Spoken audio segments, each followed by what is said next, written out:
बिस्मिल्लाहिर्रहमानिर्रहीम। अस्सलाम वालेकुम नाज़रीन, इरफान हाशमी आपको शो में खुश आमदीद कहता हूँ। आज 3 जून है और दिन है जुमे का। पाकिस्तान के अंदर वो लोग जो इम्पोर्टेड हुकूमत में बैठे हैं, शहबाज शरीफ, आसिफ अली जरदारी एंड कंपनी, अगर वो ये समझते हैं कि इमरान खान का रास्ता रोक लिया जाएगा, इमरान खान के ऊपर झूठे बगावत के मुकदमों की धमकी देकर हम इमरान खान को उसके बयानिए समेत पीछे धकेल देंगे, तो ये उनकी खामख्याली है।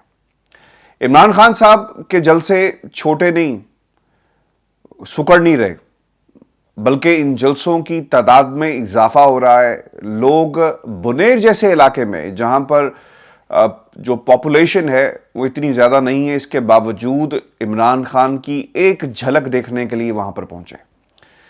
और बुनेर समेत जितने भी इलाके हैं, शांगला, केपी के, पॉपुलेशन इतनी नहीं है, लेकिन लोग इमरान खान की आवाज़ के ऊपर लब्बैक कह रहे हैं। इमरान खान ने जो नारा लगाया इंपोर्टेड हुकूमत के खिलाफ, अब ये नारा पूरे पाकिस्तान का नारा बन चुका है। और खान साहब अपनी हर तकरीर के अंदर एक मौदबाना गुजारिश पाकिस्तान के ताकतवर हलकों से कर रहे हैं।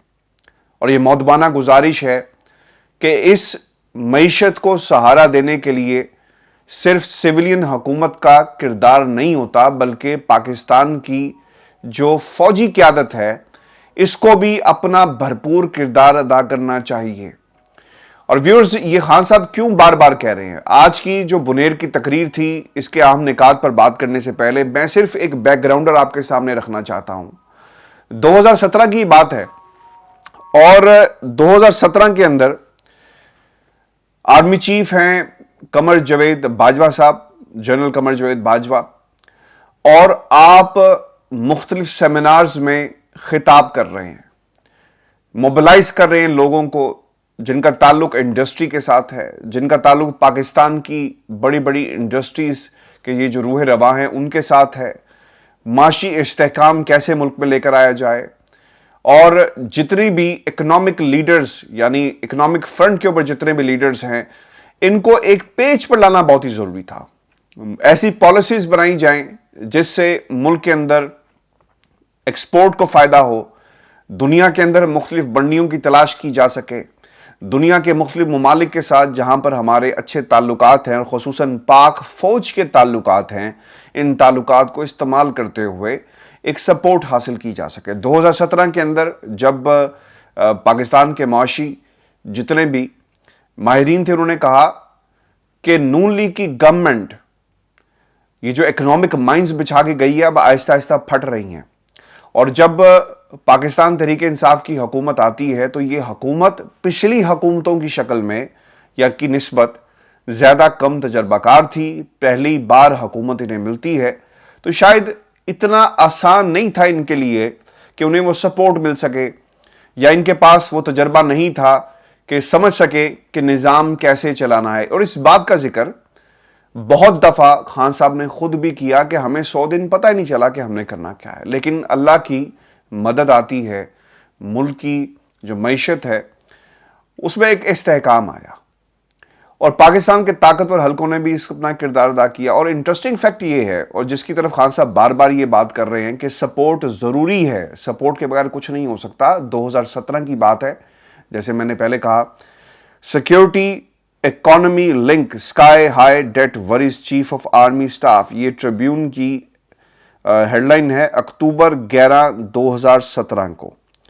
और फिर ब्लूमबर्ग यूके, यानी पाकिस्तान के अखबारात और दुनिया के अखबारात क्या लिख रहे हैं? ब्लूमबर्ग यूके ने लिखा, the Pakistan army chief holds private meetings to shore up economy. Move comes as Khan's approval ratings have begun to dwindle. Khan last month gave army chief a rare 3-year extension.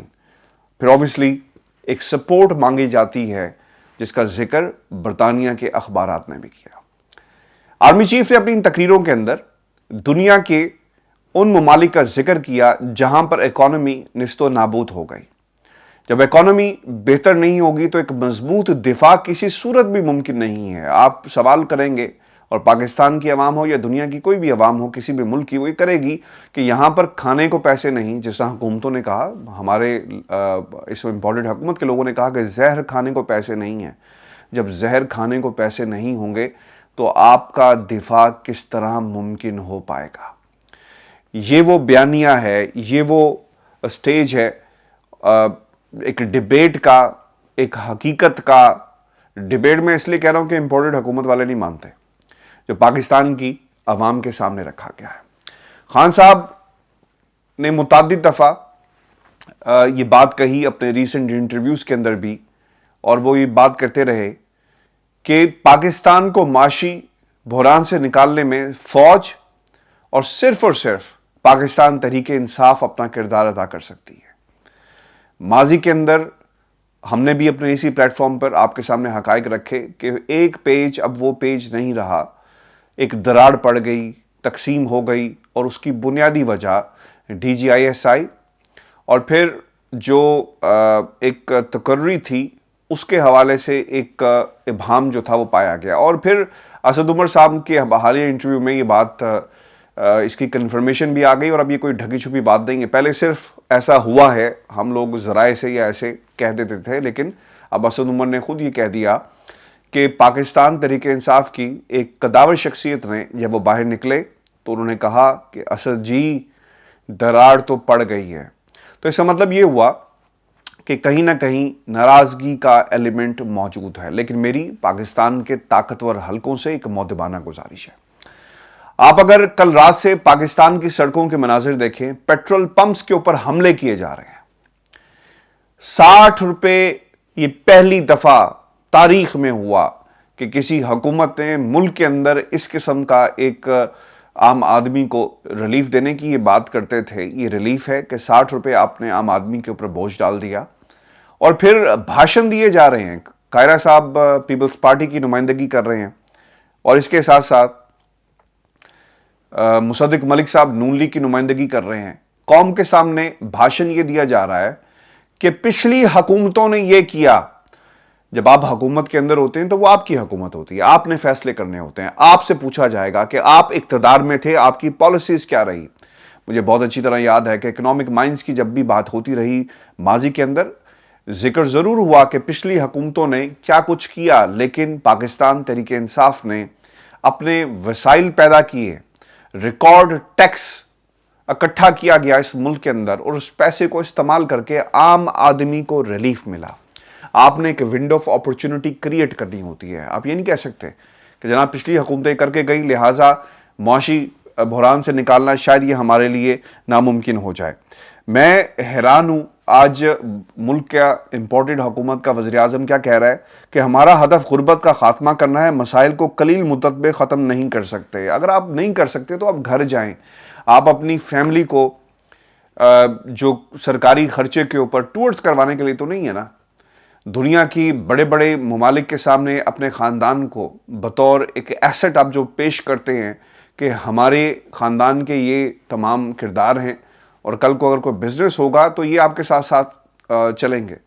آپ اپنے خاندان کی promotion کے لیے آئیں یا 22 کروڑ عوام کے مسائل حل کرنے کے لیے آئیں؟ یہ سوال آپ کو اس وقت اپنے آپ سے ضرور کرنا چاہیے تھا جب بہت جلدی تھی آپ کو اقتدار میں آ کر قابض ہونے کی۔ اور آج خان صاحب نے جو پاکستان کی اسٹیبلشمنٹ سے دوبارہ یہ سوال کیا ہے کہ خدا را ساتھ دیں پاکستان کی عوام کا۔ خان صاحب اپنے ساتھ کی بات نہیں کر رہے، خان صاحب اپنے آپ کو دوبارہ اقتدار میں لانے کی بات نہیں کر رہے۔ وہ یہ کہہ رہے ہیں کہ ملک کے اندر ایک جنرل الیکشن کروایا جائے، ایک بھاری مینڈیٹ لایا جائے، اور پھر پالیسیز بنیں۔ پاکستان پیپلز پارٹی سیاست کر رہی ہے، پاکستان مسلم لیگ نون اپنے گھر کو بچا رہی ہے۔ پیپلز پارٹی سیاست یہ کر رہی ہے کہ نون لیگ کو کہتی ہے کہ شیر بنو، اور پھر وہ فیصلے کرواتی ہے ان سے، جس کا نقصان سیاسی طور پر نون لیگ کو ہو رہا ہے، اور سب سے بڑا نقصان پاکستان کی عوام کا ہو رہا ہے، کیونکہ ایک تماشا بن گیا۔ بڑے مینڈیٹ کے ساتھ لانگ ٹرم فیصلے نہیں کیے جا رہے، اور ملک جو ہے وہ پستی کی طرف جا رہا ہے۔ خدا را ہوش کے ناخن لیں، اور یہی وہ درخواست کی گئی ہے پاکستان کے طاقتور حلقوں کے ساتھ کہ آپ کو اپنا کردار ادا کرنا ہوگا۔ व्यूअर्स, आज उन्होंने शहबाज शरीफ साहब ने जो गुफ्तगू की है एक इंटरव्यू में, वो ये कहते हैं कि कमज़ोर तबके की मुश्किलात कम कर रहे हैं, आवाम को सोचे बगैर सड़कों पर चलने का तसव्वुर नहीं कर सकते। अब आवाम बहुत दबाव में है, इनके लिए जीना मुश्किल हो गया है, मुश्किल हालात हमारे लिए चैलेंज हैं, मसाइल को कलील मुद्दत में ख़त्म नहीं कर सकते, हमारा हदफ गुर्बत का ख़ात्मा है, वगैरह वगैरह। और फिर उन्होंने और भी जो फरमाइशी प्रोग्राम था उसके ऊपर सवालात का जवाब भी दिया। तो व्यूअर्स, ये इस वक्त की सूरत हाल है। अमेरिका भी मजबूत पाकिस्तान नहीं देखना चाहता, ये इमरान खान साहब ने अपने खिताब में कहा। बिल्कुल, पाकिस्तान अगर कमज़ोर होगा तो फिर आप कॉम्प्रोमाइज्ड फैसले करेंगे। ये तकरीर नहीं है, ये कोई फ़लसफ़ा मैं आपके सामने नहीं रख रहा, बल्कि हकीकत है। अगर पाकिस्तान की मईशत कॉम्प्रोमाइज़ हो गई और IMF के ज़रिए आपसे फ़ैसले करवाए गए, तो फिर ये भी कहा जा सकता है ना कि हम तुम्हें पैसे देते हैं तो फिर तुम्हारी कैसी ज़रूरत होगी कि तुम हमारे ख़िलाफ़ जाओ या हमारे फ़ैसलों की हाँ में हाँ मत मिलाओ। ये मैं आपको बहुत ही सिंप्लीफाई करके आपके सामने ये हक़ाइक़ जो है वो रख रहा हूँ। व्यूअर्स, आपको ये बताते चलें, सुप्रीम कोर्ट ऑफ पाकिस्तान ने भी जो घेरा था वो ऐसा ऐसा तंग करना शुरू कर दिया है, क्योंकि वो लोग जो इस वक्त इम्पोर्टेड हुकूमत के साथ खड़े हुए हैं, मुझे कहने में कोई आर नहीं है, पाकिस्तान की आर्मी साथ दे रही है इस वक्त मौजूदा हुकूमत का, क्योंकि ये कहते रहे माजी में भी कि जो भी हुकूमत होगी इदारे उसके साथ होंगे, तो ये साथ ही हैं उनके। और कहीं ना कहीं ये पैगाम पाकिस्तान की अदालतों को भी दिया गया है, क्योंकि आपको याद होगा हम मुतादिद दफ़ा ये कह चुके कि किसने रात को अदालतें खुलवाई, किसने क्या किया, कौन मीडिएशन कर रहा था, ये तमाम चीज़ें मौजूद थी। इस दौरान पाकिस्तान की अदालतों को भी ये पैगाम दिया गया है, क्योंकि ये ना हो ना कि आप इमरान खान को नीचे गिराते गिराते जो दूसरे लोग हैं उनको आप ताकतवर बना दें। क्योंकि मैंने आपके सामने इससे पहले भी मुतादिद बार ये बात बयान की कि पाकिस्तान के अंदर किसी भी सियासी जमात को मजबूत नहीं होने दिया जाएगा, और ये नहीं हो सकता कि शहबाज शरीफ हुकूमत में आए और अपने केसेस को ख़त्म करवा लें। इनके ऊपर भी एक चेक एंड बैलेंस ताकतवर हल्के ज़रूर रखेंगे, और अब सुप्रीम कोर्ट के ज़रिए ये करवाया गया है।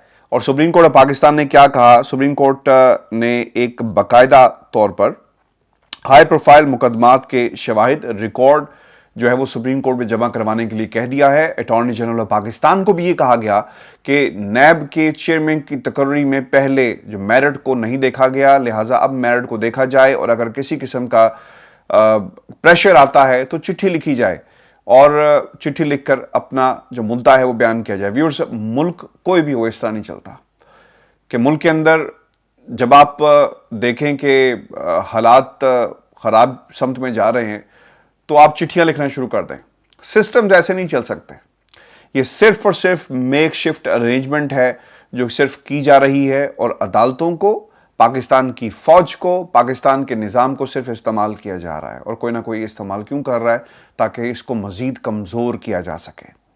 आज पीपल्स पार्टी वालों ने एक ट्वीट भी की है, और वो ये कहते हैं कि ये जो अदलिया, सियासी अशराफिया और पाकिस्तान की फ़ौज, अगर आपने इनके रहमो करम पर रहना है तो मुल्क तरक्की नहीं करेगा। कुछ लोग वहाँ से भी बगावत कर रहे हैं। और ये जो जहाँ तक तकर्री का मामला है नए चेयरमैन नैब के हवाले से, इस पर भी एक जो एक बोन ऑफ कंटेंशन ये मामला बनता जा रहा है, और इसलिए बनता जा रहा है कि उनके कुछ नाम हैं।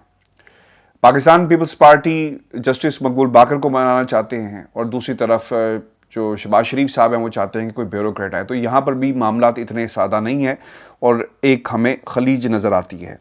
अच्छा, अब ये जहाँ तक इस रिकॉर्ड का ताल्लुक है, रिकॉर्ड की हेर फेर, अब मैंने उस दिन भी ये कहा था कि ये ऐन मुमकिन है कि अब सुप्रीम कोर्ट ऑफ पाकिस्तान ने कहा कि जी जनाब जाकर रिकॉर्ड लेकर आएँ, तो इससे पहले ये मुमकिन हो सकता है कि वो रिकॉर्ड गायब कर दिया गया हो जिसमें अहम शवाहिद मौजूद हैं। हमें नहीं पता। अब इसका जवाब कौन दे सकता है? शहजाद अकबर साहब दे सकते हैं, जो इनके प्रोसिक्यूटर्स हैं वो बता सकते हैं कि कितना रिकॉर्ड गायब किया गया है, और अब जो सुप्रीम कोर्ट ऑफ पाकिस्तान के हवाले किया जाएगा वो रिकॉर्ड की नौयत क्या है। तो ये एक बहुत ही इंटरेस्टिंग फैक्ट है। इसके ऊपर भी सुप्रीम कोर्ट को अहकामात जारी करने चाहिए, इसकी इन्वेस्टिगेशन होनी चाहिए, क्योंकि मेरी इतलात के मुताबिक रिकॉर्ड को का रद्दोबदल किया गया है, और लेफ़्ट राइट रिकॉर्ड जो है उसको, क्योंकि आपको याद होगा ना कि इस्लामाबाद हाई कोर्ट के अंदर जब चीफ साहब ने पूछा कि रिकॉर्ड कहाँ पर है, तो उन्होंने कहा जनाब गुम गया। तो जब रिकॉर्ड ही नहीं होगा تو پھر فیصلے جو ہیں وہ کرنے میں آسانی ہو جاتی ہے، یعنی کسی کو بری کرنا آسان ہو جاتا ہے کیونکہ چیزیں ریکارڈ پر موجود نہیں ہیں۔ اب یہ جو نقب لگانے کی کوشش کی گئی ہے کہ اگر کوئی کوشش کرے گا وچ آئی ڈونٹ بلیو اٹ، میرے حساب سے ریکارڈ جو ہے بہت سارا آگے پیچھے کر لیا گیا ہے، لیکن اس کے باوجود اگر کیس چلتا ہے اور عدالت میں جا کر یہ کہا جائے کہ جناب ریکارڈ غائب ہو گیا ہے، تو پھر supreme court of Pakistan intervene کر کے اس ریکارڈ کو عدالت کے سامنے، یعنی جو بھی انویسٹیگیٹو پلیٹ فارم ہوگا وہاں پر پیش کیا جا سکتا ہے۔ اور ویوز آپ کو یہ بتا دیں کہ شوکت ترین صاحب آج سینیٹ میں بولے اور جس ترقی کا ذکر کیا جا رہا تھا پاکستان تحریک انصاف کی حکومت میں، اور اگر یہ حکومت گرتی ہے جن حالات کے اندر تو ملک کس طرف جائے گا، اس کی طرف بھی اشارہ دلوایا گیا۔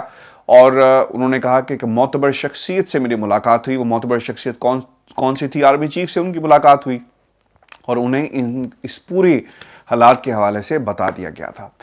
وہ لوگ جو یہ سمجھتے ہیں کہ شاید پاکستان کی آرمی کا اس پورے نظام کو صحیح یا غلط ہونے میں ہاتھ نہیں ہے، وہ اس خوش فہمی سے باہر آ جائیں اور آپ کو 2017 کے اخبارات ابھی گوگل کریں، اس وقت سے لے کر آج تک پاکستان آرمی کا کیا بیانات جو ہیں وہ پاکستان کی معیشت کے حوالے سے آتے رہے اور آرمی چیف نے کہاں کہاں پر بیانات دیے، آپ کو معلوم ہو جائے گا کہ جو بھی حکومت میں ہوتی ہے، جو بھی سیاسی جماعت جو حکومت میں ہوتی ہے، وہ ایک سپورٹ مانگتی ہے، اور سپورٹ مانگنے کی بنیادی وجہ ہمارا ایک کمزور سیاسی ڈھانچہ ہے، جس میں جو بھی حکومت آتی ہے اس کے اوپر اسے کھڑا کر دیا جاتا ہے، بنا دیا جاتا ہے، کیونکہ آپ نے انہی کرداروں کے ساتھ رہتے ہوئے ملک کے حوالے سے فیصلے کرنے ہیں، ان کرداروں کے سامنے بیٹھ کر فیصلے کرنے ہیں، ان کرداروں کی مرضی شامل ہوگی تو فیصلے ہوں گے، اور پھر کس سے کس طرح ڈیل کرنا ہے، اور کون سے گرے ایریاز ہیں اور کون سے ایسے ایریاز ہیں جہاں پر آپ نہیں جا سکتے، کسی کو چھیڑ نہیں سکتے،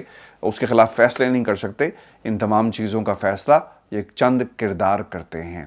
ویورز، یہ ہماری آج کی ویڈیو تھی، اپنے کمنٹس ضرور بھیجیے گا، چینل کو سبسکرائب کرنا مت بھولیں، اور پلیز جا کے ضرور سرچ کیجئے گا کہ 2017 میں آرمی چیف ملک کے معاشی استحکام کے حوالے سے جو بزنس کمیونٹی تھی اس سے مل رہے تھے اور وہ کیا کہہ رہے تھے۔ اجازت دیجیے، اللہ نے کے بعد۔